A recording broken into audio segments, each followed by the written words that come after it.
don't have any background, but yeah. Oh, goodness. Okay. Oh, The background. Yes, the background.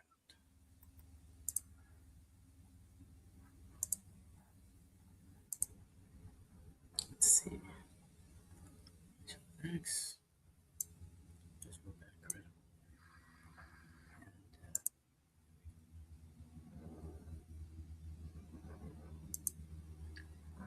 That didn't work. Well, let's just not have a background today. okay. Let's just go with it. Today is it kind of falls suit with the beginning of this month. So hey, what the heck? There Anything you can go. go this month. There you go. There you go. So, believe it or not, I am really jazzed about this particular show. I say that all the time. But Okay. this last few series that we've been doing have been especially good for or pointed towards advisors that really want to get value out of their plan and employees that want to make sure that they are getting the most out of their plan. We have it's just a very interesting focus on that. So, um, let's get it going. So I am Jevon Thomas of Jevon Thomas Retirement Plan Consultants. My friend and colleague Crystal Mitchell is with me here, and our show is about folks who are HR consultants, plan sponsors, and participants, owners and leaders of organizations that are concerned about the participants coming in and reaching their retirement goals, and not least of which we want to make sure that folks who happen to be participants also take heed of what it is that we're saying, because this is really ultimate about their retirement. And I want to say, and I'll probably say it again during the broadcast today, saving for retirement is a responsibility of the individual. It is not the responsibility of the owner or leader of the organization. And a retirement plan is an incredible benefit. And we have to think about it that way. It is a benefit. Hmm. So, with all of that, let's go ahead and get started. I am going to read Crystal's bio and then we'll go from that. By the way, hi, Crystal. How are you? I'm well. How are you? How are you on this wonderful May 2nd, March 2nd day? I am doing so well. We do have the blessing of living here in Southern California, where the weather has been dramatically better than our colleagues out on the in the Midwest and the East Coast. And so I truly feel blessed. I think if you have that bent of being a Christian, then this is a good time to thank somebody, because we are truly blessed in so many ways living here in SoCal. And that's very, very true. But Very, very true. let's talk about Crystal Mitchell. Crystal is a business coach and consultant. She's the CEO of Mitchell Business Solutions, co director of Recycling Black Dollars. She is also the co host of another weekly online radio show called The Business Zone with Crystal and Gilbert, and an instructor at Mount San Antonio Community College, a certified network for teaching entrepreneurship instructor, and a QuickBooks Pro Advisor financial strategist. And if you get the chance, I would definitely encourage you to check out the Business Zone with Crystal and Gilbert. They've got some great information and guests over there, so please do check that out. So, Crystal, how you doing? I'm well. Hanging in there. Hanging in there. Hanging Okay. in there. Trying to keep my anger down at bay. Oh, yes. Yes, I can definitely understand that. We have things to talk about. So today we want to talk about something that's really important, and that just comes right from our topic today, which is that sometimes the match actually fails employees, which is kind of tough because people spend a lot of time trying to figure out that match, and it is. It's important. We're going to find out though how the default really works. And so, last time we talked about having the match. We're going to talk a little bit about structuring the match and what that does. Okay, so Okay. right off the top, auto auto enrollment is awesome. If we want to use participation as a metric, and we can, Mm-hmm. then automatically enrolling people helps with testing, and it certainly helps the people that are in the plan. Have you ever been automatically enrolled in a plan? No, No? So it's pretty not not cool. not through a company, but Yeah. in the block the app that I use for my own portfolio, it has an automatic. They do. It's called Smart, Smart something. It calls something Smart something. It it does much better than my decisions. But yeah, it is so well balanced. Oh, okay. Well, automatic enrollment is a little bit different. Automatic Right. enrollment comes when you join a company and then you have a certain amount of time to enroll in the plan. And then the Oh, plan may just, the company may automatically enroll you in the plan. okay. Typically, when they do that, they set your contributions at a particular level. And often there is a match associated with that. Often, not always, but often. So Mhm. theoretically, your company could say, hey, if you're if our just for grins, if our enrollment period starts a year after you get here, you know, you're eligible for the plan a year after you're here for a year, then they could say you're automatically enrolled in the plan at that time, you know, or they could say, you know, you have a quarter to enroll and then you're automatically enrolled. Now there are lots of folks out there that are kind of afraid of that. Lots of plan sponsors. I remember when this first started going, they were saying, we don't really want to take money out of people's paychecks. And of course, a lot of people that have that money come out of their paychecks saying, why are you taking my money? But the reality of the situation is um, you do have a period of time that you can um, get out of the auto enrollment. So you don't, and you get all your money back and no penalty, no taxes. So Mhm. there is that. And studies have shown for a long time now that participants actually want their owner to take that on. That is, they want their, not their owner, they want the business owner.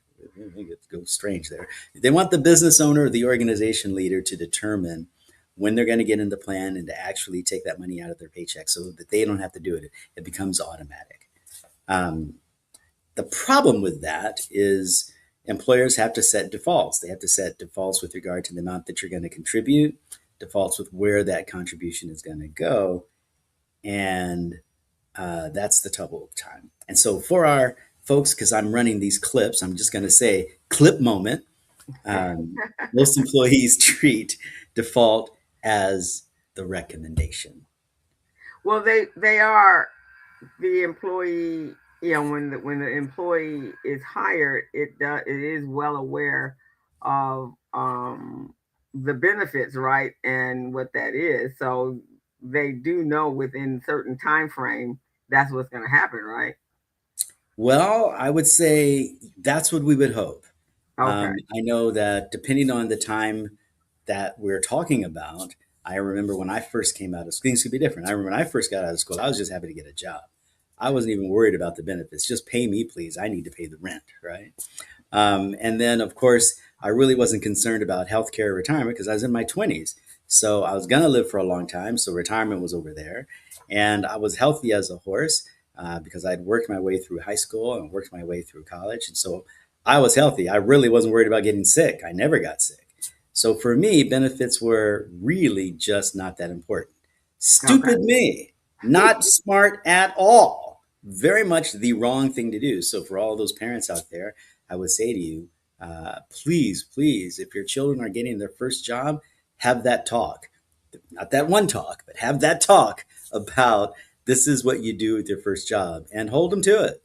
Yeah. Hold them to it, right? You got to Yeah. look at the benefits. Now, we do find that when people reach their late 20s, early 30s, benefits, benefits become dramatically more important because it's at those times often, I don't want to say always, but often, folks are starting to have families, or some of their family members are starting to get older, and they're starting Mhm. to pay attention to the benefits that they have. And they tend to be longer lasting employees anyway. Mhm. Mhm. And so that's when we really get into that phrase of total compensation. Do you remember you were in HR? So do you remember people talking about total compensation? So you know what I'm talking about. Yeah, and that so because I was in HR, it was very. I went through all of the benefits when most employees, when all employees were hired, line by line, and in a lot of companies you had to kind of sign off on them. And some of them they had to sign up for, so like health insurance and life insurance and things like that. So we were a little bit more on the forward, on the front side, depending on the HR person though. I was Hmm. HR and payroll, Hmm. uh, so it was vitally important for me, obviously, because I had to make sure if there was any going to be any um, the sharing, if the employee was going to be sharing any of the cost of their benefits, then I had to be able to get that in the system for whenever that started for their payroll. So I Makes think in sense. the companies that I worked in, if it was there, then we were a little bit more, I guess, intentional because of, or I was because of the payroll piece of it. That's great. That's great. You had to know, and so you made sure you knew what was up, and you were able to explain that to the participants. Hmm. Great. That's awesome. Right. That's great. In the onboarding process. Right. Right. So the issue that we run into, though, is that typically when someone chooses a default, that is, the employer chooses a default rate, usually it's at 3 or 5%. Hmm. Um, and the problem is that most participants don't increase after that. So they stay at 3 and 5 or Yeah. 5% or so.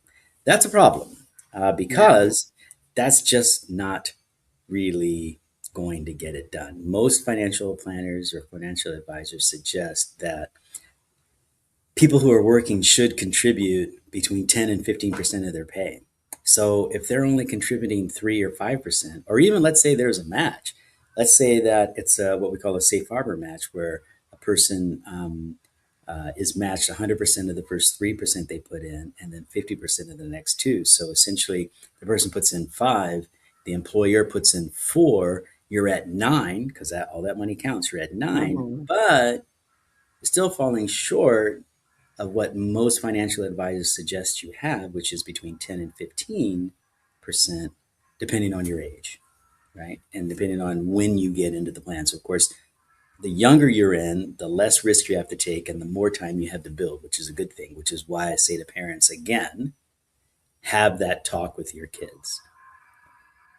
It says, hey, take full advantage and let's chart where we are, because I guarantee you that if you start in your 20s at 3 to 5 and you're intentional about that, and you can get up to 12 or 13, including the match, if you do that consistently, when you reach my age, you won't have retirement issues. You won't have those problems. You'll have what we call options, and that's a very good thing.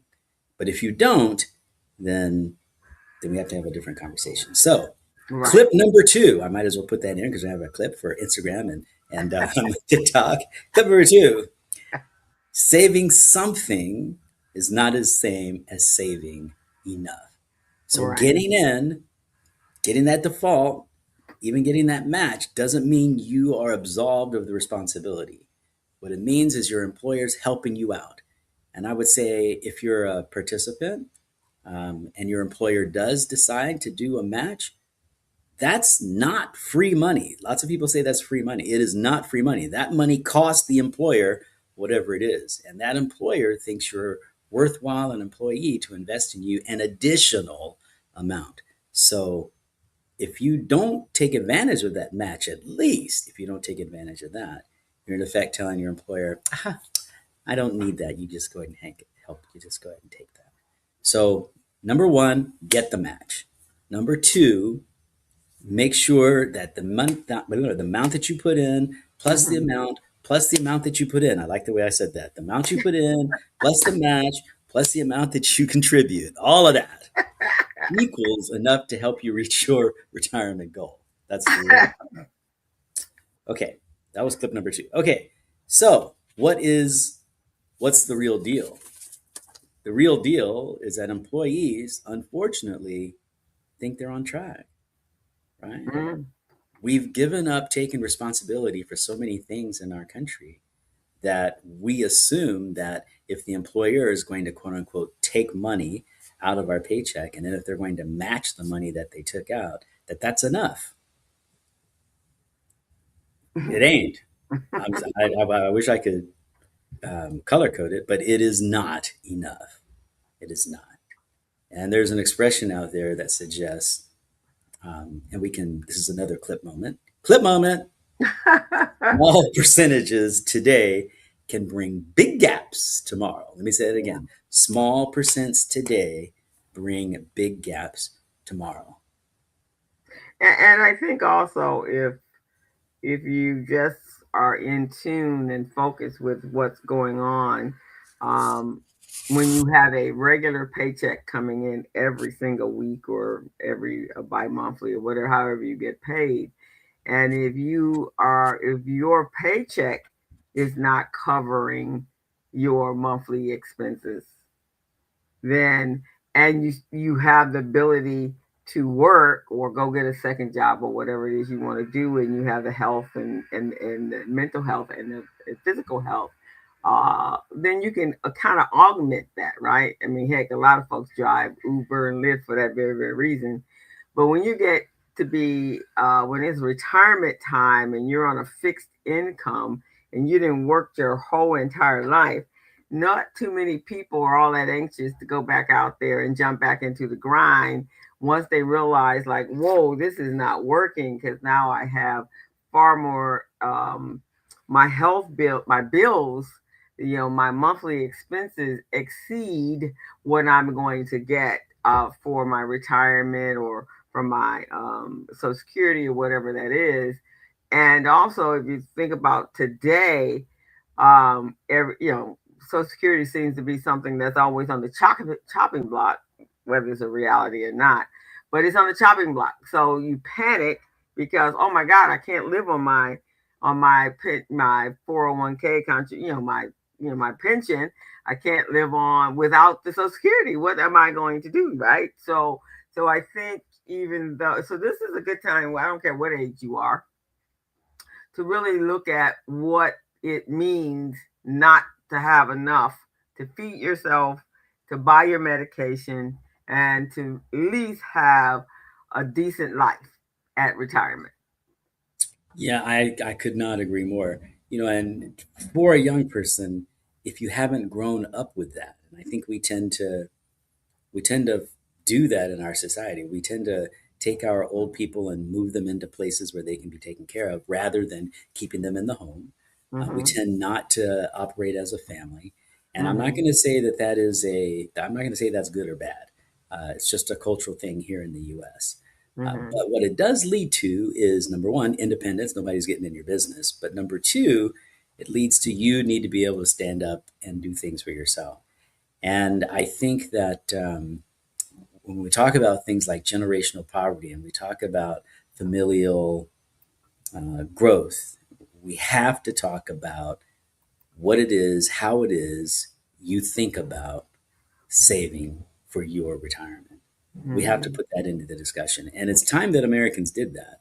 It really, really is. We can moan and groan about, oh, we as the poor people or the middle class people, we don't have as much money as the wealthy people do. Yep, that's true. We don't. But we Mm-hmm. do have the responsibility to take care of ourselves. And one of the reasons why I love being in this business is that it gives regular people the opportunity to save for retirement. Mm-hmm.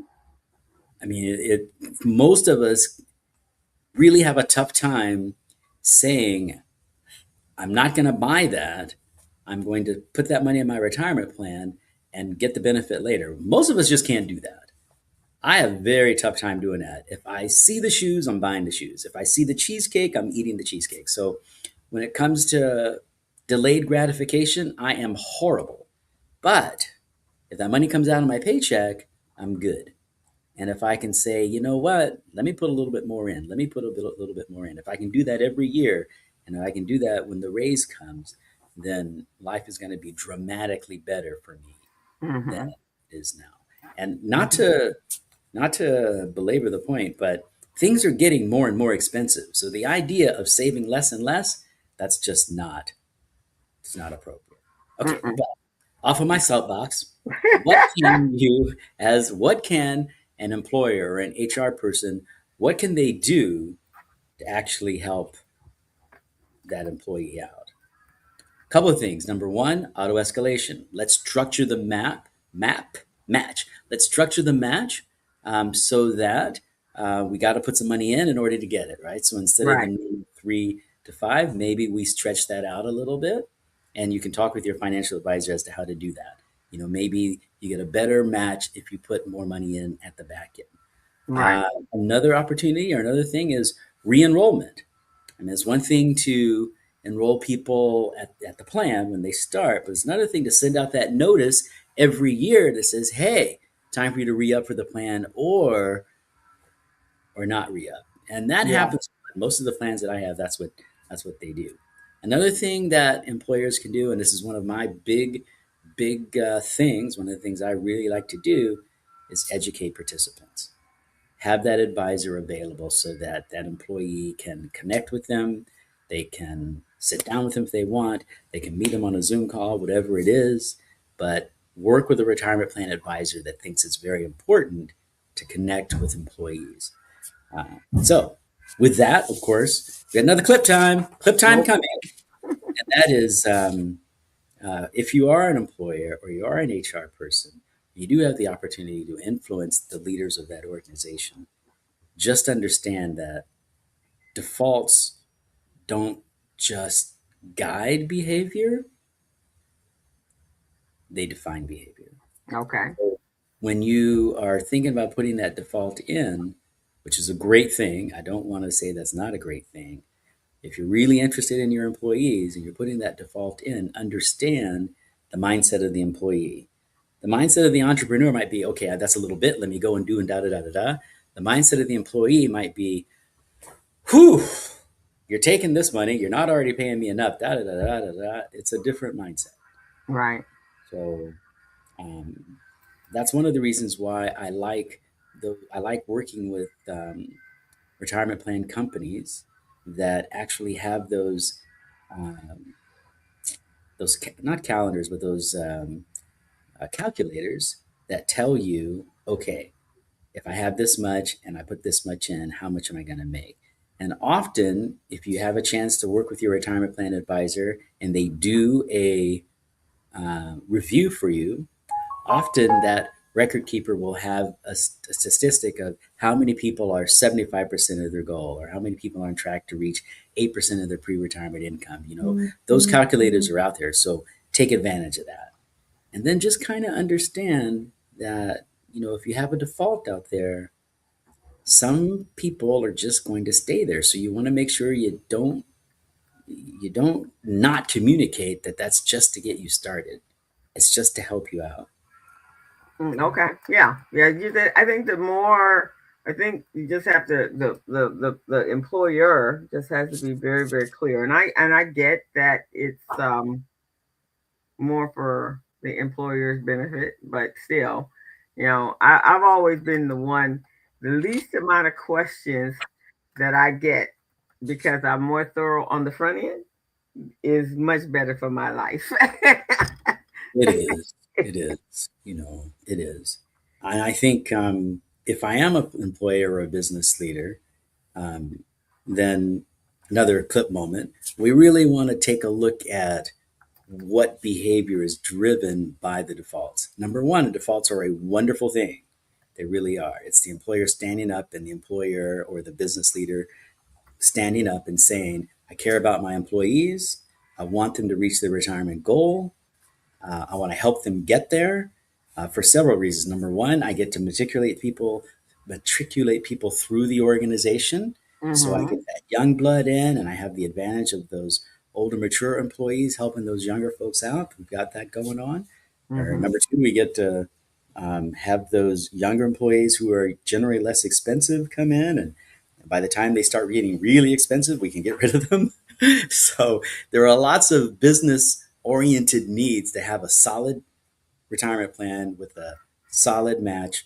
However, if we really do care about our employees, and I know that so many business owners do, if you can't afford to do a huge match, then talk to that retirement plan advisor about structuring it so that your employees get the best bang for their buck. Right. Structure it so that it works well for you as the organization leader, and Mm-hmm. it's not seen as something that is just coming out of my paycheck, and that's less money than I have to um, uh, to feed my kids or what have you. Right, exactly. And I think people are just much, they're if you're clear with them and understanding, and I get it, young people, you know, are feel they're infallible. And that time is such a long time off, but it really isn't a long time off. It really is right around the corner. Yes, when you're in it, you're in it. Yeah. You know, Yeah, it is more so than you think. yes. So, yeah, we Yeah. got it. And I would even say the children of even individuals that are at the age of retirement, they too need to know what their parents and make sure that their parents on point. Because I'm gonna tell you, when you find yourself being the particular child or sibling that is going to care for the parents, Hmm. it's gonna come out your pocket. So if you need to know what type of insurance they have, you need to know all of those lovely things because it's gonna come back and bite you in the bottom. You know, it's very interesting that you say that, and I'll end now. But I have some relatives who are actually taking care of their parents or stepping up to help take care of their parents, and you know, they have to deal now with the situation where, for whatever reason, the Social Security and the pension is not enough, and then they have their own kids that they need to pay for. So they're in what we call the sandwich generation, where they're squeezed between Mm-hmm. their kids and their elderly relatives. And I think as parents and as people that are bringing these folks into the world, it's incumbent upon us to say to those folks, look, you need to save. But it's also incumbent of us to say, look, I don't want to be a burden to my kids. I know there are some Right. parents who want to be burdened to their children. This is true. This is They very really do. But you'll be surprised at how painful that can be. Just for your sanity, and more importantly, well, for the sanity of your kids, but more importantly, for your sanity, let's put it that way. Uh, true. Save for your retirement. Maybe you'll have to forego that Starbucks. I don't know. But, Yeah, yeah, yeah. maybe. I mean, I hear it more and more and more, and most of the time it comes down to having to hire someone to care for your aging parents, um, and it's a couple $1,000 a week check to pay for Yeah, someone to come in your house. Yeah, that eats in and all, and especially when you are on a budget as well. So yeah, yeah, behooves everybody to have conversation about it. yeah. Well, I think we're going to end our show right there, but I'm going to make sure that I read your bio. And if you have a comment that you'd like to make, then cool. How's that? Okay, sounds good. So, everyone, I want to thank you for listening to On the Patio with my colleague Crystal. I'm Jevon Thomas. I'm a retirement plan advisor, and our topic today has been why defaults actually fail participants. So, without further ado, my friend and colleague Crystal Mitchell is a business coach and consultant. She's the CEO of Mitchell Business Solutions, co director of Recycling Black Dollars, co host of The Business Zone with Crystal and Gilbert. That's another weekly online radio show. She's an instructor at Mount San Antonio Community College, a certified network for teaching entrepreneurship, instructor, and a QuickBooks Pro Advisor financial strategist, which is actually my favorite because I've said it before. I always used to mess that up. So, Crystal, Take us out with your last word. So that's where basically it's just what I was saying before. I think we just need to be more. It's just a lot of stuff going on in our world, and the costs. We have no control over how certain costs in our budgets. How to we don't have a choice, nor do we have control over how certain items on your budget list increase without your consent. And so it's already fluctuating all by itself, right? So you want to make sure that you completely understand your numbers and what it takes to run your household and what it would take to take care of your household when you retire. So I think the more we just got to be much more focused on things these days so Well that we said. don't. I love the point you made. Understand your numbers. Number one, Mhm. get your numbers. Number two, understand your numbers. I love that. That's a great. Yeah, your numbers are important. All right. Thank you, everyone. We'll see you next week on the patio with Crystal and Jevon. All right, everyone. Bye bye. Have a great one.